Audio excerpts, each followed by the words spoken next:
के मदीने दे विच ते मक्के मदीने दे विच ते अल्लाह जदे हाँ मूंखे घर पो मुंहिंजा भाग सुभान अल्लाह पो मुंहिंजा भाग सुभान अल्लाह पो मुंहिंजो मुक़द्दर हो बरतर मक्के मदीने दे विच ते जंहिं दग तां हिजरत कई रहबर उन दग ते हुजे हाँ घर जे कर जंहिं दग तां हिजरत कई रहबर उन दग ते हुजे हाँ घर जे कर चौधारियूं हुजनि हाँ खजूं पोखियल दिल ठारे रखे हाँ इहो मंज़र। अल्लाह ताला तहां असांखे हिकिड़ी नेमत अहिड़ी अता कई आहे जंहिंजो नालो आहे खजी। खजी मामूली शइ न आहे। खजीअ जा वॾा वाक़ियात क़ुरान हदीस में बयान थियल आहिनि। हिकिड़े रिवायत में ईअं बि ईंदो आहे त इमामुल अंबिया फरमायो त पंहिंजे पुफीअ जी इज़त कयो। साहबा अर्ज़ कयो त या रसूल अल्लाह पुफी। इमामुल अंबिया फरमायो त तव्हांजी पुफी खजी। साईं खजी पुफी। साईं जन फरमायो त अल्लाह ताला जंहिं मिट्टीअ मां आदम अलैहिस्सलाम खे पैदा कयो उन मिट्टीअ मां हिकिड़ो ज़रो बणाए अल्लाह ताला उन जे औलाद जे लाइ खजीअ खे पैदा कयो। उहो तव्हांजो ॾाढो हो तव्हांजो पुफी। इहो तव्हां आलमनि खां ॿुधो आहे त साईं जन जॾहिं मदीनतुल मुनव्वर हिजरत करे आया मस्जिद नबवी खजनि जो बाग ज़मीन कुझु ख़रीद कयूं कुझु मिली साईं जन उन जाइ ते मस्जिद जी तामीरात शुरू कई। जंहिं जाइ ते मेहराब बणायो उन जे भिक में हिकिड़ो खजीअ जो थोड़ो मथों त कटिजी वियो पर सुकल थोड़ो। साईं जन ख़ुतबे जे लाइ आया त उन ते हथ रखी करे ख़ुतबो फरमायो। हिकिड़े साहिब सवारे अर्ज़ कयो त या रसूल अल्लाह मां हे काठ जो कमु कंदो आहियां जंहिंखे सिंधीअ में असां ढकाणो को कमु चवंदा आहियूं। साईं मूंखे जे इजाज़त ॾियो त तव्हांजे लाइ मां कुर्सी मिंबर ठाहियां। साईं जन इजाज़त ॾिनी। कुझु वक़्त खां पोइ मिंबर हाणे साईं जन उन खजीअ जे थुड़ खे छॾे करे मिंबर ते चढ़ी करे ख़ुतबो शुरू कयो। हदीस में ईंदो आहे साहबनि चयो त असां रोअण जो आवाज़ ॿुधोसीं जीअं नंढड़ो ॿारु रोअंदो आहे ईअं आवाज़ ॿुधण में असांखे आयो। हेॾे हेॾे साहबनि निहारियो इमामुल अंबिया मिंबर तो लही करे उन थुड़ खजीअ जे खे प्यार पिया करनि उन्हनि खे परचाइनि पिया। इहा बि खजीअ जो वण। ईअं हिकिड़े दफ़े साईं जन हिकिड़ी जंहिंखे सिंधीअ में चवंदा आहिनि ॿुझारत ॾिठी। पाण फरमायो उहो कहिड़ो वणु आहे जंहिंजी निस्बत इंसान सां वेझी आहे। साहबी कंहिं कहिड़ो नालो खयो कंहिं कहिड़ो नालो खयो कंहिं कहिड़ो कंहिं बि साहबीअ खजीअ जे लाइ न चयो। पाछड़ीअ में पाण साईं जन फरमायो त उहो वणु खजीअ जो आहे।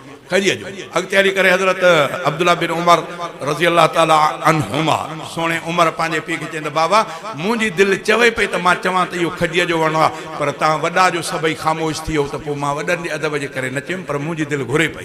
हज़रत उमर तड़पी पियो त काश जे करे पुट तूं इहा तेड़ी महिल रसूलुल्लाह जे आॾो ॻाल्हि करे त उमर खे इन खां वधीक ॿी ख़ुशी कहिड़ी थिए जो मुंहिंजो पुटु उहा ॻाल्हि थो करे जेकी रसूलुल्लाह सां ॿुधाई।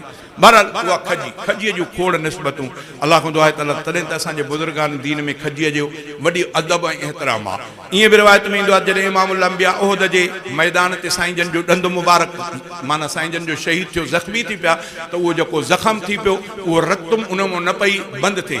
उते खजीअ जा फराहा तॾो उन खे साड़े करे उन जी शार मुबारक मुस्तफ़ा जे उन जाइ ते रखी वई रत बंदि थी। बहरहाल खजीअ जी निस्बत तमामु शाइर इस्लाम तॾहिं ॻाल्हि कई छा चई जंहिं दग तां हिजरत कई रहबर उन दग ते हुजे हाँ घर जे कर चौधारियूं हुजनि हाँ खजूं पोखियल दिल ठारे रखे हाँ इहो मंज़र पो मुंहिंजा भाग सुभान अल्लाह पो मुंहिंजो मुक़द्दर हो बरतर मस्जिद बि वॾी ठहरायां हाँ आलिम बि उते रखराया हाँ औलाद पढ़ाए हाँ मुझे कुरान हदीस जो हर को अखर पो मुंहिंजा भाग सुभान अल्लाह पो मुंहिंजो मुक़द्दर हो बरतर ॾाचूं बि उते कुझु धारिया हाँ बकरियूं बि हुजनि हाँ चारिया हाँ ॾाचूं बि उते कुझु धारिया हाँ बकरियूं बेहुजन हाँ चारिया हाँ सब कहीं के खीर पियारिया हाँ महुजा सखावत जो मजहर पो मुंहिंजा भाग सुभान अल्लाह पो मुंहिंजो मुक़दर हो बरदर हिकु जुम्मो पढ़ा मके में ॿियो जुम्मो पढ़ा मदीने में हिकु जुम्मो पढ़ा मके में ॿियो जुम्मो पढ़ा मदीने में इन रीत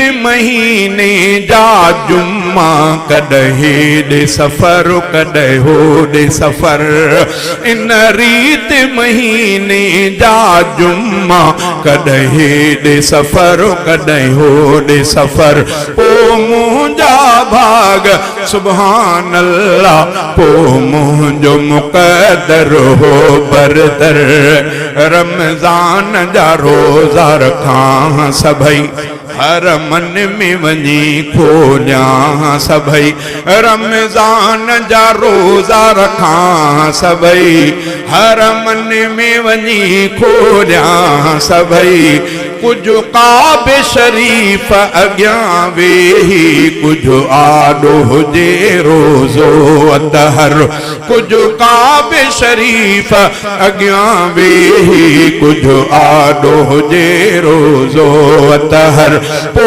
मुंहिंजा भाग सुभान अल्लाह पो मुंहिंजो मुक़दर हो बरदर दर ते बिलखां अब्दुल्ला ऐं मोहम्मद मुंहिंजो रसूलुल्लाह दर ते बिलखां अब्दुल्ला ऐं मोहम्मद मुंहिंजो रसूलुल्लाह मां रफ़ीक़ पीरीअ जो परवानो अमरोटी सहाबा जो नौकर मां रफ़ीक़ पीरीअ जो परवानो अमरोटी सहाबा जो नौकर पो मुंहिंजा भाग सुभान अल्लाह पो मुंहिंजो मुक़दर हो